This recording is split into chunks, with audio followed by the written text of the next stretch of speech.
Welcome everybody to the webinar for Redesigning School Counseling First Year Schools.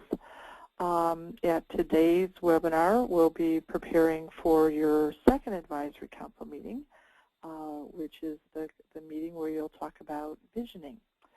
So here's our agenda for today. We'll begin, as we always do, with a very quick review of our beliefs, our foundation beliefs upon which all of Redesigning School Counseling is built, and then also a quick run-through of the process. We will do school-to-school sharing, and the question we'll be talking about today is, what was the best thing about your first advisory council meeting? Then we'll start to prep for this month, for November. And there's some background information that we want to talk about and some actual prep work that we need to do before the second advisory council meeting. So we'll talk a little bit about that. Then we'll do a quick walkthrough of the meeting. We'll go online and look at all the tools that are available. We'll look at the tasks that you're doing this month and the rubric for each of them. And then we want to make sure that we've looked at the online system as well. So that's the agenda for today. And let's just begin by this quick review. So just very quickly, again, our beliefs are that the purpose of school counseling, the whole reason we're involved in redesigning school counseling, is that we're preparing students for academic success at the next educational level. This is the impact pyramid, and it's the idea that that the focus of school counseling is to be in that middle area. We're helping kids make good choices.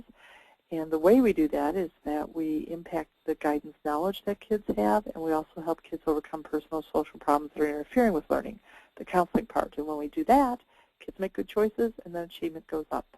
So we start by providing good guidance and counseling, kids make better choices, and achievement increases. So again, the focus of the school counseling initiative is to help kids make those better choices. And as we go through redesigning school counseling, you'll be designing a school counseling program that does just that, that helps kids make good choices that will impact their future. Okay, the process then that we're using is you started out, and this is a step you've already done. You've created a steering team. Then you put together your advisory council, which we talked about last time. It was so exciting. And then you met with your advisory council. That was actually last month. You met with them, and you looked at an introduction to RSC. You defined terminology and just kind of got everybody up to speed. The other thing that the actual work that you did at that meeting was you created with your advisory council the benefit statement for your program. So at this meeting this month in November, you'll be setting your vision. This is my favorite meeting. It's a little bit difficult meeting to facilitate. We anticipate that there will be some resistance if your advisory council is normal. And, but we'll talk today about how to get around and through that resistance. The reason this meeting is so important is that everything that you do from this point on, the purpose of everything that we do will be to move you towards this vision. RSC is not about meeting state mandates or federal mandates. It's about setting a local vision for what you want for kids and then working to move your school and your kids towards that vision. Then just going on, in the third meeting, we'll start looking at student needs and developing some potential goals for student achievement and student choices. And then at the fourth meeting, we'll look at data also, and we'll start identifying potential goals for guidance and potential goals for counseling in those two areas. Then, once we have a whole list of potential goals, at this point what we'll end up with is a poster where your advisory council will have written all these potential goals down, and there'll be way too much for any school counselor to deliver. So at that point, what we're going to do is really look at expanding your resources. So we'll be saying to your advisory council, we've got all these things that we could be working on, but there's not enough time, not enough energy, not enough money. And we'll see, well, how do we get more time? How do we get more energy? And so we'll expand our resources, and then we'll come back to that long list of potential goals, and we'll select the goals that you're actually going to develop as part of your program. So once those goals are developed, then we'll say, okay, what activities are we going to do to help us meet those goals? and then the final step is to prepare those activities. So we'll write lesson plans and develop budgets and annual calendars and that kind of stuff. So again, for most schools, this is a year-long process. We're in November, and we're looking at the vision. But this is just step by step, and a little bit, as each month until we have finished the process. So very quickly, that was all review. Don't anticipate a lot of questions here, but anybody need to talk about anything? Okay, doesn't look like there's hands up, so let's go into school-to-school sharing. So I think we'd like to hear from maybe 3 of you this time. And let's begin with Jamie. At your school, what was the highlight of your first advisory council meeting? So at Connersville High School. And Bruce, if you could unmute Jamie, that would be great. I'd love to hear from her. Can you hear? I can hear you. How's it going? Wonderful. We had a wonderful turnout. We had the mayor, we had someone from a local church. We had a great turnout of students and parents, and just their feedback was very positive. Good, good. So, and you got the mayor there. That was cool. What was his or her reaction? He was really focused on the career stuff for our counseling program, and really making sure that we stayed student-focused each and every meeting. So. Good, good. So, so when you left the meeting, were you like full of energy, or were you exhausted? How about both? We were full of energy because we were excited that we had that many people and so many positive remarks about the counseling program and the direction that it could go. But, just getting everything together kind of made us kind of exhausted. But we were excited to get the first meeting under our belt, so now we kind of know the setup and everything. Yeah, good, good. Very good. Okay, so let's switch to somebody else. How about South Ripley? Joyce Druba. How did things go with your advisory council?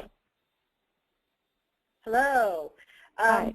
I also had a very good turnout in the first meeting, and some, it was nice because we had quite a few people that have had, like I had a grandparent who actually has her grandkids, custody of them, that was there, but she's had 3 older kids go through our system.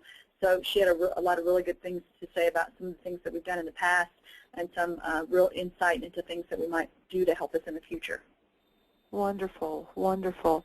Any problems with the terminology? Did folks kind of get what counseling was and what guidance was? And they seem to do pretty well. We were kind of lucky too. I actually had a couple people who had also do the Gold Star at the high school, so cool. They're familiar and real helpful about answering questions. Wonderful, wonderful, good. So, and how about let's go to Central Elementary School. Trudy Wolf, how did things go at Central? Well, I'm a month behind because I'm doing the 2-year plan. Okay. And our meeting is next Monday. And we also have the mayor of Beech Grove being part of our advisory council. Cool. And we have, I think it's over 20 adults, and I've spoken to some children, the students here. We're a 2nd and 3rd grade school. And I did have a question about the roster for the advisory council. Do I include the student's name on that roster too, and their contact information? I'm trying to remember if the phone number appears in the roster. I think maybe it does. So you may want to leave the student's phone number and the contact information off so that when it appears in the roster, it's just the name. But I definitely would include the name because I think that's pretty cool that you have the kids involved. Okay. Good, good. So it sounds like it was pretty positive at Central as well. Well, we meet next Monday because I'm doing in terms of putting together your council, yeah. Yes, it was a lot easier than I thought. Yeah. Well, good, good. Well, that's great. So positive reports all around. And again, feel free to everybody, as we're talking each month, if you have challenges and you want to see how other schools have addressed that, you know, or from our experience, if we faced that before, please feel free to bring up challenges as well. So okay, great. We have lots to do, so I'm going to go ahead into getting ready for meeting 2. This is, I want to kind of look at a big picture first. When we come out of this meeting, what we want to have is the brainstorm in place that will be your foundation for developing your vision statement. And we've experimented for probably 20 years on how to write a vision statement, how to set up a vision statement so that it really can be a launching point for program development. And we've used this model for maybe the last 10 years, and it's really, really worked well for us. We use this not only in this initiative, but in our whole school improvement initiative. So it's just great. So basically, there's 4 parts to it. So you've got all different perspectives at the table. You've got, sounds like your mayors at the table, students are at the table, parents are at the table. It'd be great to have somebody from economic development and business at the table. If you have a mental health agency, it'd be great to have them at the table. We really want all the different perspectives at the table. And we're going to be, first of all, helping people think out of the box a little bit so that when they dream, they can dream big. And so we have to kind of help expand their horizons a little bit first. And then after we've done that, we're going to ask these 4 questions. First one is, what does the community believe all students deserve in an ideal school?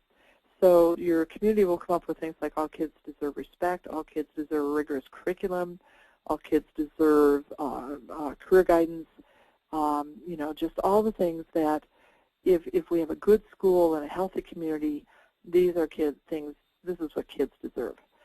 Then we're going to start describing, okay, if we believe that kids deserve those things, then what are the adults doing in order to get the kids those things that they deserve?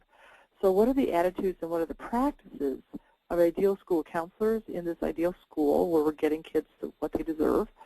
Then what are the attitudes and practices of ideal teachers, administrators, parents, community members? We're just describing the ideal adults. Then we're going to come back and say, okay, so if we've got this ideal community, ideal school with these ideal adults, and now we have ideal kids, what choices would these ideal students be making? And so then we'll think about all the choices that kids make that enable them to be successful in school and really successful in life. So they choose to come to school, they choose to be on time, they choose to do their homework, they choose to be assertive rather than aggressive, they choose to do college visits, they choose to participate in a career interest inventory. You know, they do job shadowing, they choose to do job shadowing. So we'll list all of the choices that we want kids to make. And then finally we'll say, okay, so if this is this ideal school, we've got ideal kids, we've got ideal adults, everything's just, you know, pie in the sky perfect. What's our ideal achievement data? And that, at that point, we'll list, these are typical ways that we measure achievement in our building. So in an Indiana school, you know, you'd be talking about, we give our state assessment. If it's an elementary school, we'll be talking about ISTEP. If it's a high school, we'll be talking about end of course assessment. An elementary school may also be talking about NWEA or Terra Nova. High schools may also be talking about graduation rate or the percentage of kids who earn a 3 or better on an AP exam. So all the different ways that your school measures achievement. And then we'll be saying, okay, what percentage of our students are meeting that benchmark? So in our ideal school, what percentage of the kids have a 3 or better on an AP exam? What percentage of kids are getting Pass Plus on ISTEP in an ideal school? That discussion, as you can imagine, can get pretty intense. And what we suggest to you is to, first of all, for you personally to think about your ideal world, what percentage of kids are successful. A lot of times schools very readily say, if this is an ideal world, 100% of the kids would be wildly successful. And they automatically go to 100%. Others will say, well, those kids that are poor, they're less likely to be successful, so we should lower the percentage rate. And the kids that are mobile, they're less likely to be successful, so we should lower the percentage rate. And they may come in at 80% or 82%. And we really want to use this discussion to help your community and your school think about, do we have dreams for all kids, or have we predetermined that there are some kids who are less likely to be successful, and so we're going to lower our expectations for them? It can be a very difficult discussion. It can be a heated discussion, but it's one of the most powerful discussions that we'll have all through RSC. What we suggest to you is that if this is likely to become a debate and a discussion, and that's good. But if the group's not going very high, if they can't get the percentage to 100% or, hopefully to 100, because we have dreams for all kids. But if not, what we suggest is that you ask folks to write down the names of the kids in the 8% or the 20% or whatever the school doesn't have dreams for. And usually when people start to putting names to kids they don't have dreams for, then they'll start to move closer to 100 or go to 100. This is ideal data. It's data that we'll probably never reach, but it's just in our dreams. Well, who do we have dreams for? Is it all kids, or is it just some kids? The reason we do this is because if we can't dream it, we'll never reach it. If we can't dream that mobile kids can have high achievement, we'll never give mobile kids what they need in order to achieve at a high level. If we can't dream that low-income kids can achieve at a high level, we'll never provide low-income kids what they need to achieve at a high level. So it's a really important part of the discussion. At any rate, so that's the visioning. It's ideal. It's our core convictions. What do we believe in our heart of hearts? Then ideal adults, ideal kids, ideal data. That's where we're going to end up. The end of this meeting is with that. Okay, one of the tools that you're going to use in this is a video that you can borrow from us. And it's a 60-minute segment about a school in Harlem that is called the Frederick Douglass Academy. It's a public school, and they send around 85% of their kids to college from this public school in Harlem. And so we're going to, as part of the process, you'll watch the video, and then you're going to ask folks to identify as they're watching, what do the educators of Frederick Douglass believe in their heart of hearts that all kids deserve? What do they believe about education? What do they believe about school? What do they believe about kids? And the lessons that we want to come out of that is when you watch this film, it's just, they never tell you at Frederick Douglass Academy our core convictions are. You just watch these teachers teaching. It's just so evident. So what comes out of this discussion is the idea that successful schools love teaching, they love kids, and they really come to the table with a no excuses approach and do whatever it takes for kids approach. So that's kind of what we want people to be thinking about as you're designing your school counseling program, is that we don't want there to be any boundaries. We want there to be, no matter what it takes, we're going to do it for kids. The no excuses, no, but they're poor, but they're mobile, or but anything. We're going to reach them all. That's our mission. And then finally, the other thing that we'd love to come out of this conversation is that we're doing this work. We're doing school counseling. We're transforming your program. We're doing it because we love kids. It's not about the Gold Star Award. It's not about the RAMP Award. It's not about Public Law 221 or anything. It's just about we love kids. And if you love kids, this is just something that's a no-brainer. You roll up your sleeves and you jump in. So when you watch the Lorraine Monroe video, there's going to be, and then have this discussion, there's going to be some resistance. If your school's normal, this almost always comes up, doesn't matter who's facilitating. one of the things that they talk about in the film is that while this is a public school, students had to fill out an application to get there. And somebody is bound to raise their hand or just jump in and say, well, yeah, but we can't do that because at Frederick Douglass, they had an application. And if they say that, here's a response that we would suggest. Just agree with them. They're right. At Frederick Douglass, they did have an application. So what does that mean? Well, it means that, and the application, by the way, was name and contact information. They weren't screening kids to get the best kids. So they do have special ed kids that are the same rate as other schools in the district. They didn't get to handpick their teachers, but they did get to have an application. So what does that mean? Well, it means that the kids at Frederick Douglass had parents that cared about their kids and cared about school. And that at our public school, at your public school, that may not be the case. You may not have parents that are engaged with their kids. We may not have kids that are, or parents that care about education or think that education is important. So the response would be, I would think, a response that works is just to say you're right. And let's remember that, because then when we get to the activities part in our program, we may want to put activities in that are going to impact parents and help parents be more engaged in their kids' life, or help parents understand that education is really important and why it's important.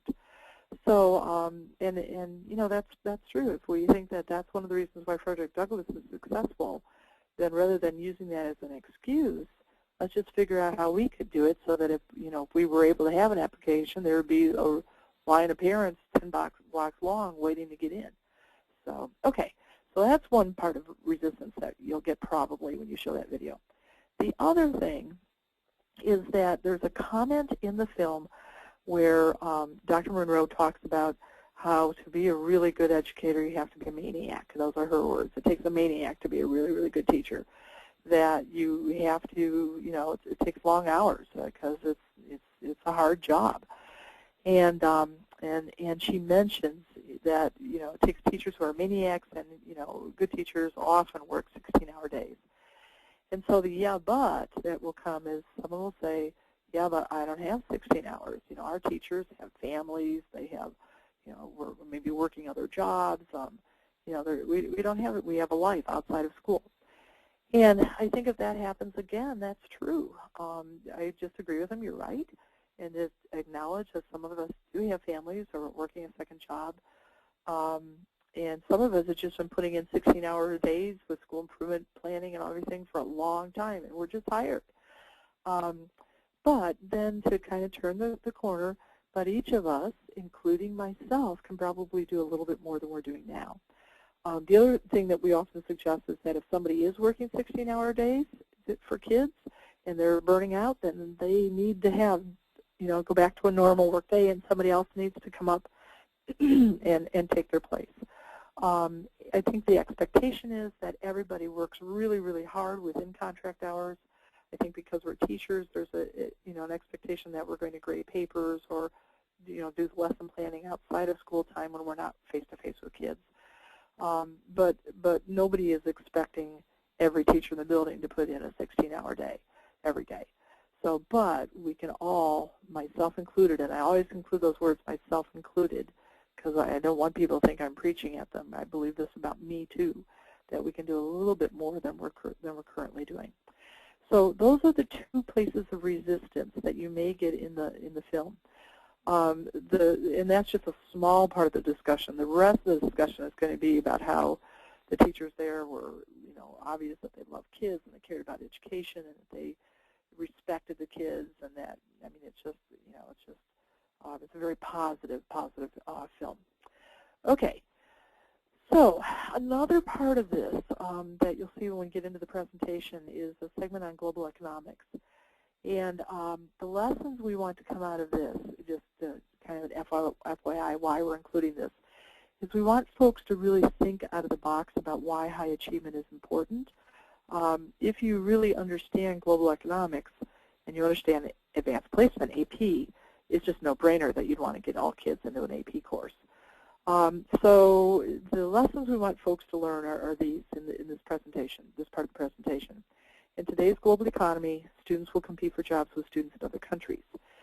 Low-skill jobs are probably going to go to countries that have low incomes. They're going to go to China and to India, and you know, unless we were to lower our average wage, those jobs are probably never going to end up in the United States.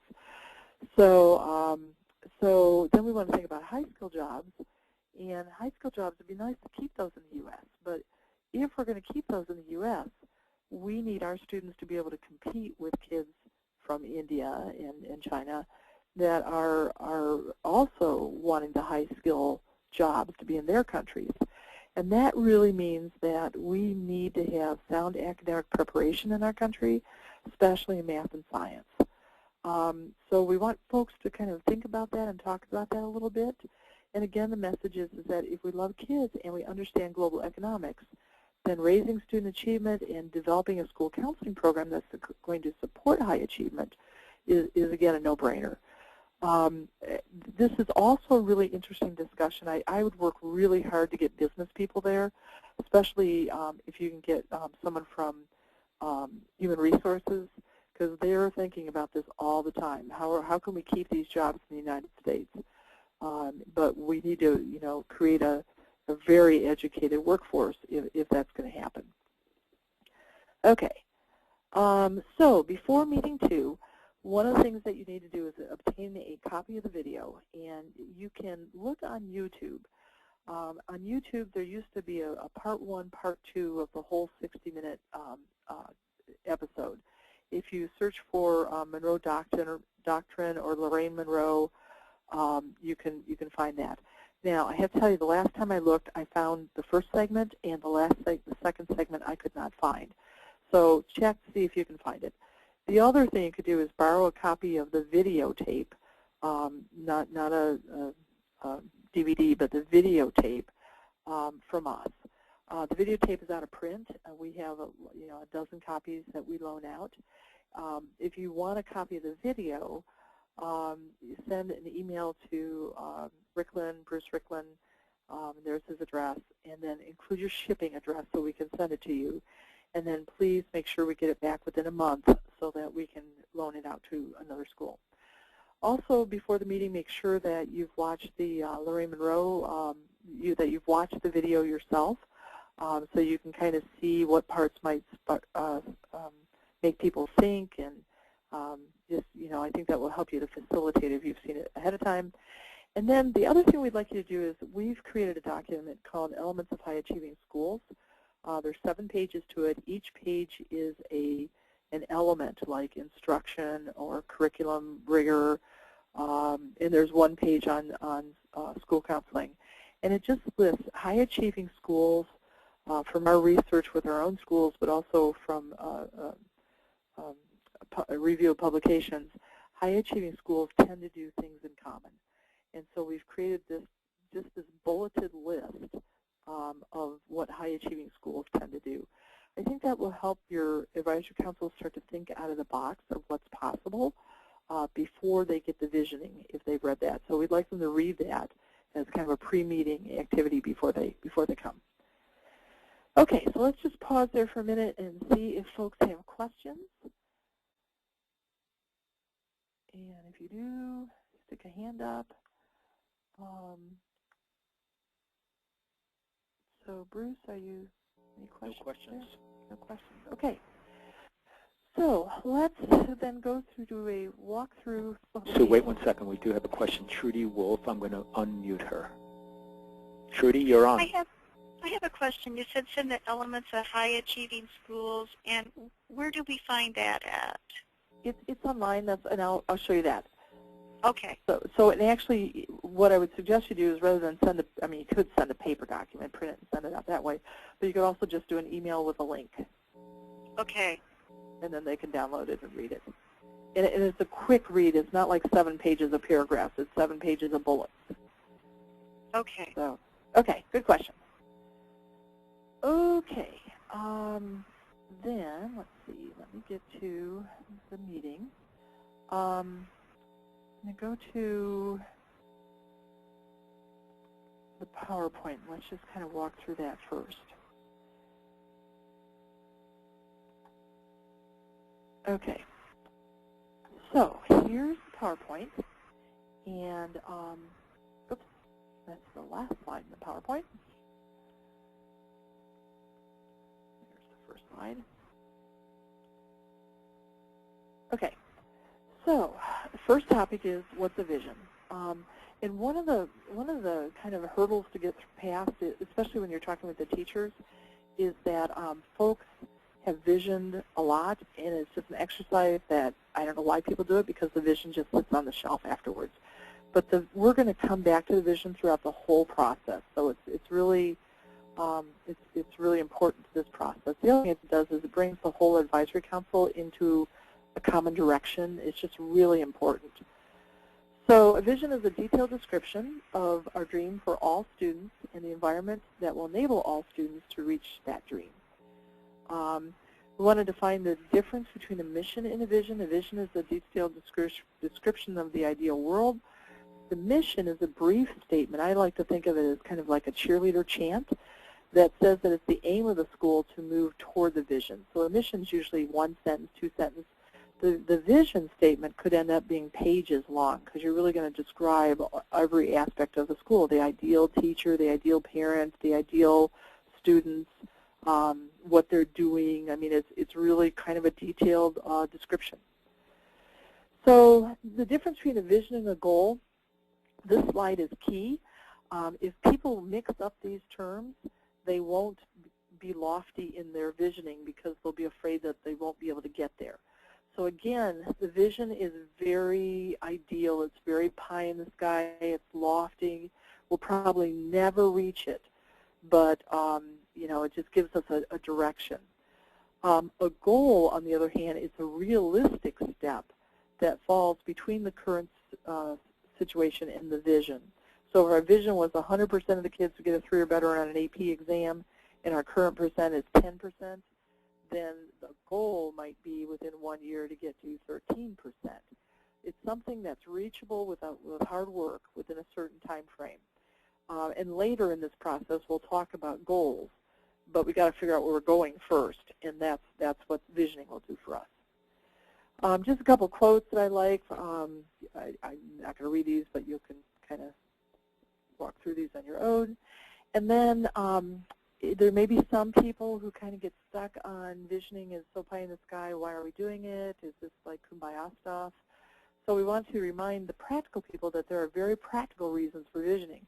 It raises expectations. It's going to give our advisory council a common purpose. Creates energy, because now I have this dream that I want to work towards. It focuses us on our future. And when you focus on the future, then you can't point fingers at people for what happened in the past. So it's going to help your advisory council really gel, because there won't be any blaming going on after this, because we're just talking about the future and what people can do to get us to the future. The other thing that visioning does is it's going to focus us on kids. We're never going to ask, what do all teachers deserve, or what do all parents deserve? This is all about kids. It's not about teachers, not about counselors. It's about kids. And then from now on, the vision will be the foundation for decision making. If it's going to move us close to our personal and our community's vision, then we do it. If it's not going to, then we're wasting our time. Okay, so why is academic rigor important? So academic rigor prepares students for success at the next level. In elementary to middle school, we're looking at academic rigor is being defined as A's and B's, and then in middle school, sometimes academic rigor is defined as students passing algebra. We're really looking at something that's rigorous. To prepare kids for the transition from middle school to high school, we're looking that kids are prepared to get good grades, A's or B's, in these classes in 9th grade. So when kids come out of middle school, they need to be prepared to do those things. And then same thing in when we're looking at in high school, what do kids need to do to be ready for post-secondary? We're looking at, again, several years worth of courses in different subjects with a B average. And And then ideally, students have enrolled in an AP or a dual credit or an international baccalaureate course and succeeded in that course. So, so just helping folks to understand, that a high school diploma today is like nothing. We really have to be prepared for what comes next. So then why is all this so important? Why is post-secondary education important? And this I'm probably preaching to the choir here, but this is, we're just that students' income and their standard of living will be higher. And just looking at the difference in income over 42 years of a typical work life. So this is the, the $1 million difference almost. Then looking at unemployment, which is big in today's economy, that the more education you have, the more likely you are to be employed. And there's also business benefits. This is where your economic development people would probably like this, that if we're looking at the average manufacturing wage, you can see that it's, U.S. compared to India and China, we're much, much, much higher. So our low-skilled jobs are likely to go to other countries. In the skilled workforce, in terms of the TIMSS International rank, United States ranks 9th. So those are the jobs we really want, but we don't right now have the academic preparation to bring those jobs to the U.S. And then people also talk about creative workforce. And yes, the United States, in our educational system, we are known for helping students be creative, which is extremely important to the workforce. However, India and China now are beginning to realize that that's where their educational system lacks. So they're starting to develop that into the curriculum that they're offering in their schools for their top students. So anyway, business benefit for raising achievement. Community benefit, this I found surprising, but kind of interesting, that as the percentage of people in a community who have a post-secondary degree goes up, the wages for high school, for people that just have a high school diploma or are high school dropouts, that wage also goes up as the percentage of community folks who have a college credential goes up. So everybody benefits if we increase post-secondary attainment in a community. And then just additional benefits, people that have college degrees smoke at less than half the rate, they exercise twice as much, they spend more time on education, they volunteer twice as often, and they vote at a higher rate. So there's a lot of community benefits to raising academic rigor, and so I think, as educators we know that, but I think it's good to go over that with your advisory council so everybody's on the same page about why we're designing a school counseling program that's going to be focused on raising academic rigor. Okay, so then next topic is going to this vision. So the first part of the vision is what do we believe all kids deserve? And we suggest that you give some examples. For example, all kids deserve to grow up in a culture of high expectations. These are actual from schools' plans, by the way.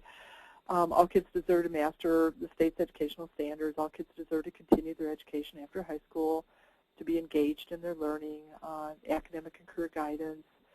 So the question is, can we identify somebody's core convictions, what they believe kids deserve, by observing their behaviors? And then we're telling the group, what we're going to do is show this little, 15-minute video of a school in Harlem.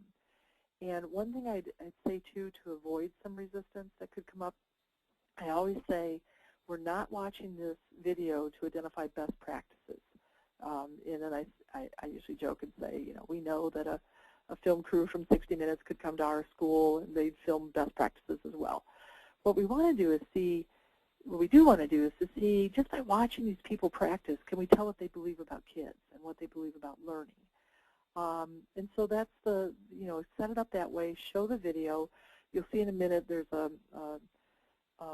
paper that will give folks where they can write down what they've observed, as they're watching it, and then they'll use that paper when we debrief on that. So, then after the video, then we hold a little discussion there, what do they believe at Frederick Douglass Academy? And high expectations is going to come out big time. Engaging students in learning is going to come out big time. No excuses will come out. I mean, it's just a vibrant discussion usually. Okay, so then we want to say, okay, so now let's think about our community. What does our community believe about kids learning in education?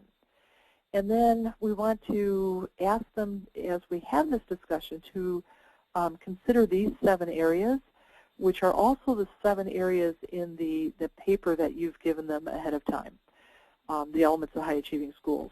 So what do we believe all kids deserve in terms of the school counseling they get, the guidance they get, and the counseling they get? What do they deserve in terms of the expectations that we hold of them? What do they deserve in terms of the curriculum rigor, in terms of instructional practices, assessment practices, extra help if they're struggling, and what kind of environment do kids deserve?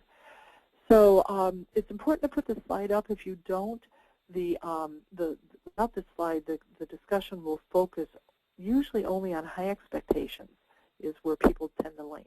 But we really want them to think about all different areas. Okay, so then this is a consensus building exercise. This is called the Delphi Consensus Building Model. And it works really well. Even if you had 100 people on your advisory council, you could come to consensus quickly using this model. So you're telling the folks, the first thing we're going to do is give you some time to just think individually. And there's another little sheet where they'll be able to write down their ideas. What do you think all kids deserve? Then I would suggest you get together, you put them in small groups of like 3 or 4 people, and you ask them to just share their ideas with each other and come up with 2 or 3 things that they think that all kids deserve that they'd like to share with the large group. And then you come into the large group, and everything that's said, you write down. You go around until everybody's ideas are up on a poster. We're going to give you a poster template that you can use, or maybe you've typed them into the overhead or whatever. So everybody's ideas are up there. And then the last thing you say is, this is the list that we're going to use when we're creating our vision statement. Is there anything on here that you could not live with and support publicly? You don't have to love it, but is there anything that you want us to take off the list because you just could not support this publicly, and you couldn't live with it? Now, there may be something that someone says should come off. For example, one of our schools that did this, one of the convictions was that all kids deserve love, and a community member had an issue with that and said, I cannot live with it, take it off. And so then we're going to, what do you do? Well, to honor the process and to honor people, you have to take it off. There will be 60 other things on that list that everybody can agree to, and so we'll focus on the 59 things that folks can agree to that kids deserve, and we'll take off that one thing, all kids deserve love. Now, if that were me personally and I were facilitating that meeting, I would probably, between now and the next meeting, I would go find that person and try to convince them, because I think that personally, I think that's something that's really important. And if I could convince them that, well, we didn't really mean that, it meant this, let's put it back on, then you can always come back to the next meeting and add it in. So, but again, if people don't feel like they have, if people feel like you're going to go on no matter what they say, they won't trust that you'll listen to them or that their voice means anything. So you've got to honor the opinions that you don't agree with even until you can get to a point where you agree and then put them on. Okay, so that's the first question. Then after you get past that discussion, here's the next question. In this ideal school, what are the attitudes and practices of the ideal counselors in our ideal school? And then ideal teachers, administrators, parents, we're going to do this huge brainstorm. And again, consider these ideas. And here's the same thing. We'll give people, not a lot of time, maybe 4 minutes to think individually, maybe another 5 minutes or 5 minutes to look at the group consensus, small group consensus, and then large group consensus. And again, if your advisory council is small, you can skip number 2. Just go straight from individual to large. Just kind of play that by ear. Okay, and then the next question is, what choices do our students make in our ideal school? And you might give some examples. They're choosing to come to school, they're choosing to turn in their homework, they're choosing to ask questions, whatever. And then same thing, individual thinking time, small group consensus, and then large group consensus. And then step 4 is ideal student data. And your advisory council will be, the non-educators are going to be lost here in the beginning.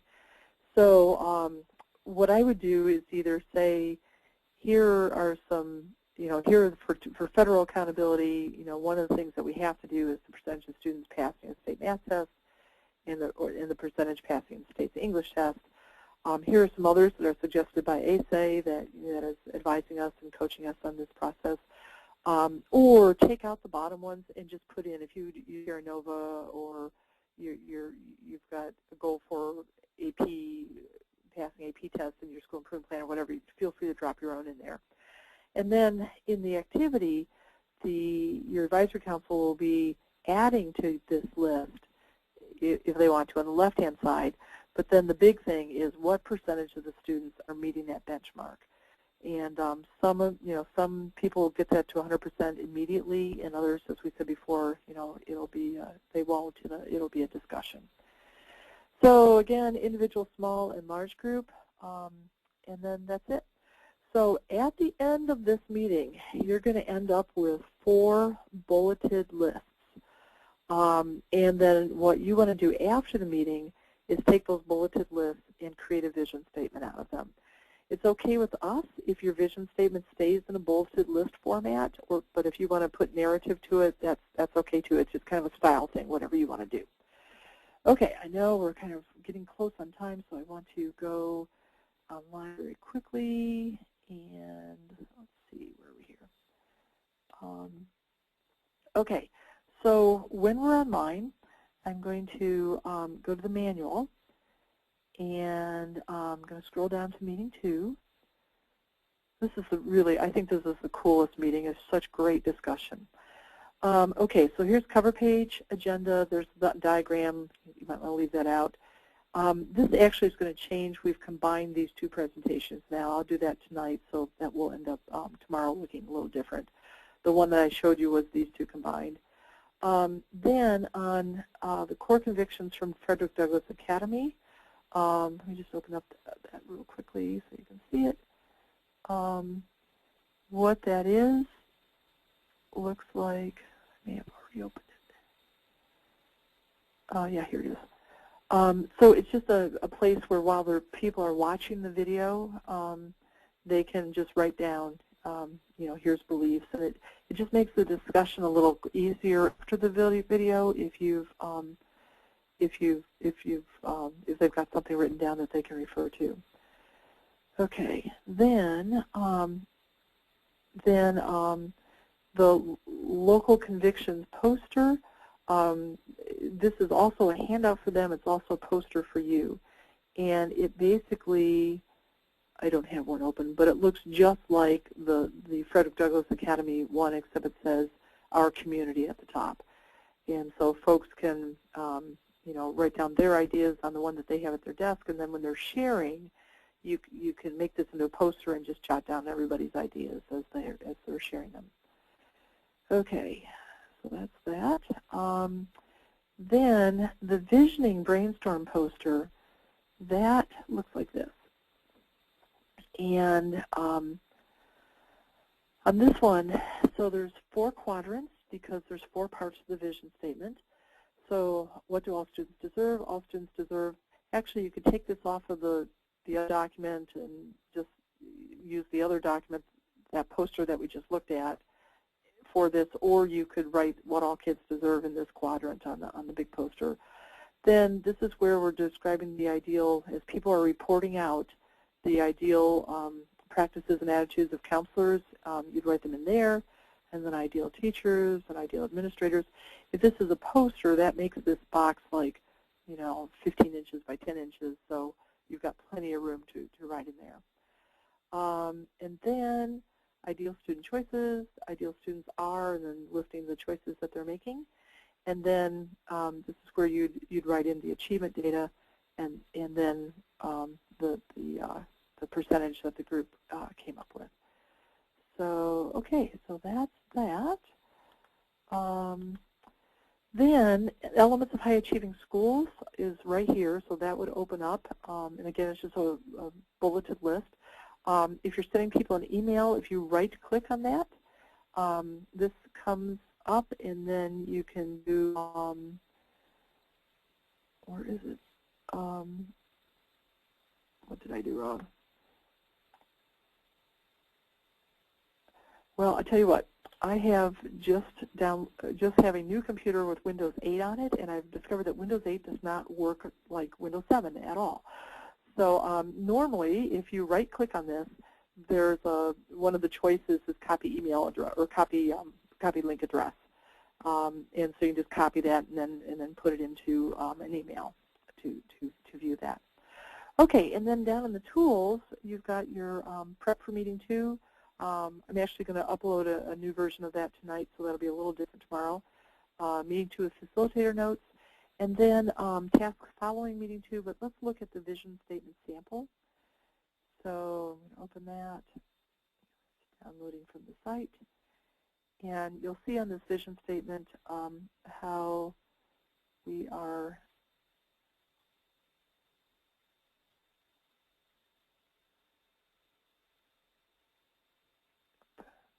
just take that a minute to open. There we go. So you can see on the actual vision statement then you've taken all that brainstorming and you're just going to put it into narratives we believe all students deserve, and then in this community, adults in the school and the community are, and then you're describing the ideal adults, and then the ideal students, and then the ideal achievement data. So that's what that will look like, and it's perfectly okay instead of narrative to do bullets here. That would be fine. Also, I've kind of limited this to one page just to save paper on the sample. In reality, this may be 4 or 5 pages long, depending on all of the different things that your advisory council described. So, okay. One other just a little tip, I would certainly share this with your school improvement team. I think this is a great activity, and this is an activity that when we're doing school improvement planning, we do this with the faculty as well as with the advisory council, the whole faculty. So just something to think about. Okay, so very quickly then,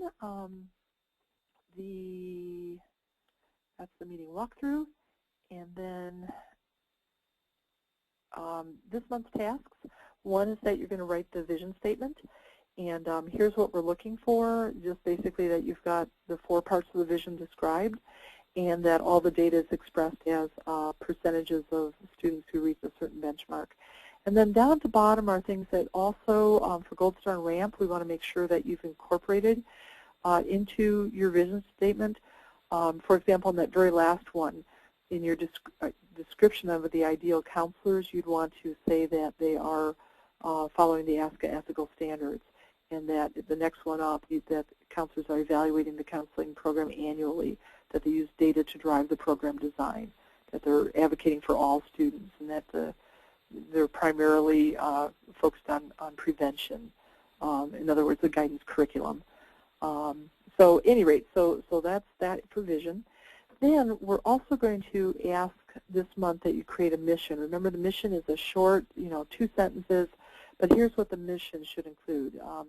Purpose of school counseling, the kinds of tasks that our counselors will do to move you towards the mission, the principles of counseling, and then we want to just make sure that there's a mission statement present. And then also in your mission, we need to see the district mission statement. So let me back up. The first 3 are descriptors for your school counseling mission. Then we also need to see a copy of your school mission right there with that, and then the district mission. If your school or district doesn't have a mission, then just include in your mission statement that the school doesn't have a mission or the district doesn't have a mission. This is, again, for Gold Star and RAMP. They want to make sure that your program mission is aligned with your school mission and your district mission. So that's kind of what they do with that. Okay, then let me show you one more thing, and then I'll take questions. Okay, so back on the online system, if I go to, so we were looking at manual tab, I'm now going to look at webcast tab. And on the webcast tab, I'm going to scroll down to November. So this is, again, you're going to conduct Advisory Council Meeting 2. Don't forget to enter your minutes. And then the same rubric from last month on the minutes. And then the vision statement, Here's where, again, you can download a sample there. And then here's also where you can download some guidance on how to create a mission statement. So this is guidance on how to create a mission statement, and then finally, here's an example of a mission statement. And it's fine to just copy this mission statement. Just put your school's name in it if you get it. So, or take it and tweak it. We just want to give you something to start with, so you know you weren't starting totally from scratch. Okay, that's that. Let me go back to see if people have questions. So I'm looking for raised hands, and Bruce had to step out, so if we have questions, I will try to unmute you. So I'm not seeing hands.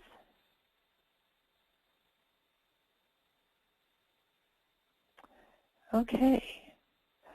So you know how to find us if you do have follow-up questions. Again, this is probably the most important meeting because it's really going to set the tone for the rest of them. And we'll come back to the vision over and over again to say, you know, is this goal going to move us towards our vision? Yes. Okay, keep it. No, it's not going to move us towards our vision. Why are we doing it then? This activity is going to move us towards the vision. Okay, we'll keep it. So again, we don't want RSC to be driven by Gold Star, to be driven by RAMP, to be driven by a federal mandate or a state mandate. You'll get much more buy-in and have much more energy if it's driven by what's in your hearts. So we want it to be your advisory council's hearts that drive this meeting rather than just meeting some mandate. So this vision statement is what's going to do that. So, okay, we wish everybody lots of luck. We'll talk with you again next month, and look forward to hearing about your visions, and we'll probably ask you to share one of the highlight from your vision statement. So that'll be kind of exciting and very, at least for me, very uplifting to hear that. So thanks so much, and we will talk to you next time.